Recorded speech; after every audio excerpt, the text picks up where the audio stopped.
Pública de hoje discute a imagem do Brasil no exterior. Neste programa, gravado na Universidade Metodista, em São Bernardo do Campo, quem fala sobre o assunto é Daniel Buarque. Jornalista e escritor, Daniel tem mestrado sobre a imagem internacional do Brasil pelo King's College, em Londres. Durante o século XX, a imagem do Brasil no exterior foi associada ao exótico, às praias e ao carnaval. Cheia de estereótipos, essa imagem mostrava ao mundo um país com lindas mulheres e um povo alegre e cordial. A partir do século XXI, uma série de mudanças socioeconômicas mostrou ao mundo outra perspectiva. Com a criação dos BRICS, o protagonismo no combate à pobreza e a recepção de grandes eventos internacionais, o país começou a ser retratado no exterior como potência emergente. Antes exótico e desconhecido, o Brasil passou a despertar interesse e ser entendido pela sua própria cultura. Mas será que com essas mudanças, o Brasil conseguiu superar a imagem do país de futebol e carnaval? Qual é a imagem do Brasil no exterior? Quando a gente olha hoje jornal internacional falando sobre o Brasil, a principal coisa que aparece é desastre. Desastre na economia, desastre na política, desastre em Mariana, com problema ecológico, e cria-se uma impressão muito negativa do Brasil. É uma coisa que se repete nos principais jornais internacionais, em inglês, em francês, em espanhol, pelo mundo todo, e que tem sido o principal tema dos últimos meses. E isso faz um contraste imenso com o que se falava 5 anos antes. 5 anos antes, a imagem era completamente oposta, era de euforia total. Era o Brasil é o país que vai dominar o mundo, o Brasil é o país que vai ter uma das maiores economias, o Brasil é o país do futuro que chegou, é o país que está se desenvolvendo. Esse contraste entre a euforia de 5 anos atrás e a depressão, o desespero que bate agora, é algo que já foi estudado muito na universidade e que funciona como um pêndulo. A mídia internacional costuma exagerar muito o lado positivo do Brasil e exagerar muito o lado negativo do Brasil. A cada 5 a 10 anos, dependendo de como tiver a velocidade de mídia. Isso antes demorava um pouco mais, agora é muito mais rápido.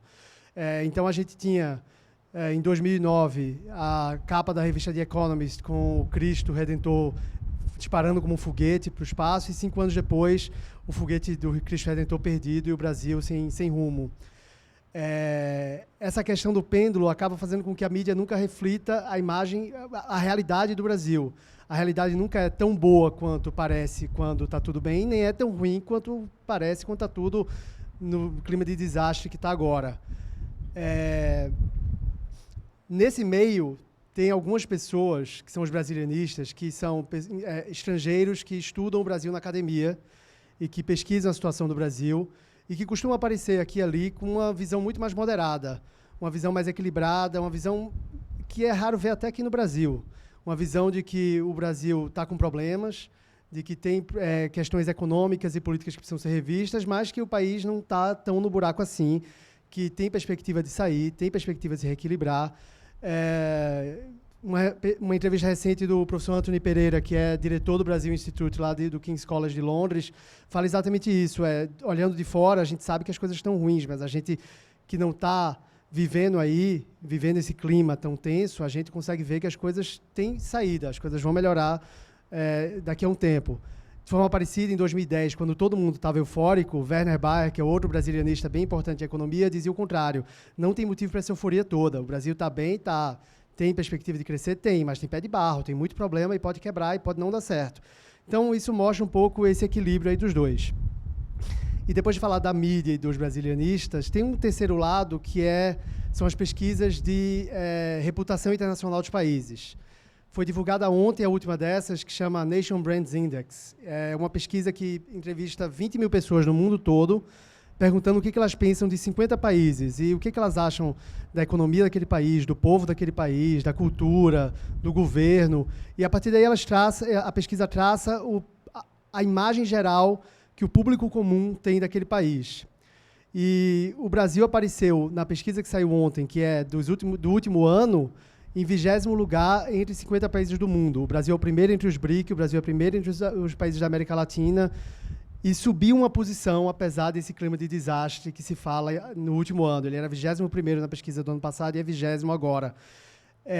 Mostrando que, como um pesquisador falou, a crise brasileira não é exportada. Quem está fora não sente tão profundamente a crise. Esse dado do índice de imagem de país, de reputação, traz uma outra revelação que, às vezes, tem a ver com o que a gente conhece mais como imagem do Brasil. É a ideia de que fora o Brasil é visto como um país decorativo, mas não exatamente muito útil. O Brasil vai muito bem nos fatores mais leves da imagem, o Brasil vai muito bem em cultura, vai muito bem em povo, vai muito bem em esportes, e vai muito mal em questões mais sérias, como economia e política, e investimentos, essa questão mais séria de atrair a atenção internacional. Isso não é necessariamente ruim.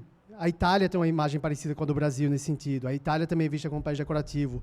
A França, que é o 4º país mais admirado do mundo, tem, em certa medida, uma imagem de decorativa também. As pessoas pensam mais em cultura, em gastronomia, do que em questões de política, muitas vezes. Tem um ponto muito importante, que é entender por que é importante falar sobre a imagem do país. Como foi dito, o brasileiro é um tanto obcecado por saber o que está sendo falado do país no exterior. Eu escrevo sobre isso, eu pesquiso isso, então eu acabo alimentando um pouco isso. Mas se você pegar qualquer dos grandes jornais aqui de São Paulo, pegar o Estado de São Paulo, pegar a Folha, toda semana vai ter uma matéria falando o que saiu no New York Times, o que saiu na Economist, o que foi dito sobre o Brasil no Le Monde. E isso mostra que existe interesse para isso e mostra que tem alguma importância. As pessoas que estudam isso chamam isso de nation branding, que é tratar a imagem do país como se trata a imagem de uma marca. E a ideia é que tudo passa pela imagem do país. Quando um político, num congresso na Inglaterra, fala sobre qualquer coisa relacionada à imagem do Brasil, esse político, ele teoricamente é um cara mais bem informado, mas ele é um cidadão do país que vai estar marcado pela imagem que o país tem do Brasil, que está marcado pela relação entre os países, que está marcado pelo que se chama de diplomacia pública, que é o trabalho que os diplomatas têm para envolver o público de outro país e não somente os outros diplomatas dos outros países. E isso é o que gera essa relação de imagem, de fazer os outros países prestarem atenção no que está acontecendo no Brasil, e isso é o que faz com que as pessoas tenham interesse no que acontece no Brasil. O Brasil trabalha isso desde antes do Brasil existir, praticamente. Em 1808, quando a família real se transferiu para o Brasil, já tinha a preocupação em trazer uma comitiva de artistas que iam mostrar para o exterior o que era o Brasil. Na independência, Dom Pedro teve um momento crucial em que ele mandou enviados para várias partes do mundo para mostrar ao Brasil o que era o Brasil. Dom Pedro II mandou comitivas do Brasil para todas as exposições internacionais para mostrar o Brasil como um país moderno, importante no mundo. Na proclamação da República, a principal preocupação era mandar enviados para Londres, onde estavam os principais parceiros econômicos do Brasil, para dizer que, mesmo com a mudança de política, a gente vai continuar sendo parceiro de vocês. E no século passado foi todo assim também. O tempo todo tinha a história do para o inglês ver, para o estrangeiro ver. E isso agora, com o Brasil, nessa maior velocidade de comunicação, que faz com que esse pêndulo entre imagem positiva e negativa oscile com tão mais velocidade, acaba tendo importância crucial pelo fato de que deixa de saber se a imagem do Brasil hoje é positiva ou negativa, mas saber que ela é cada vez mais forte. Saber que as pessoas sabem mais sobre o Brasil e leem mais sobre o Brasil em todo o mundo, mesmo que não seja sempre para falar bem do país, mesmo que não seja sempre para louvar o país. Então, a gente falava muito sobre país do futuro, país do presente, país que vai bombar, país que tem potencial. E a conclusão que a gente chega é que, na verdade, não é saber se a imagem do Brasil é boa ou ruim, é saber que a imagem do Brasil é de um país presente. Cada vez mais se sabe mais sobre o Brasil. Todos os dias, são pelo menos 200 reportagens que citam o Brasil na imprensa internacional. Então, mais importante do que saber se é bom ou ruim é saber que está presente, está cada vez mais presente e que isso faz com que o Brasil seja conhecido e com que seja cumprido esse papel de reforçar as relações internacionais do Brasil com a população de outros países.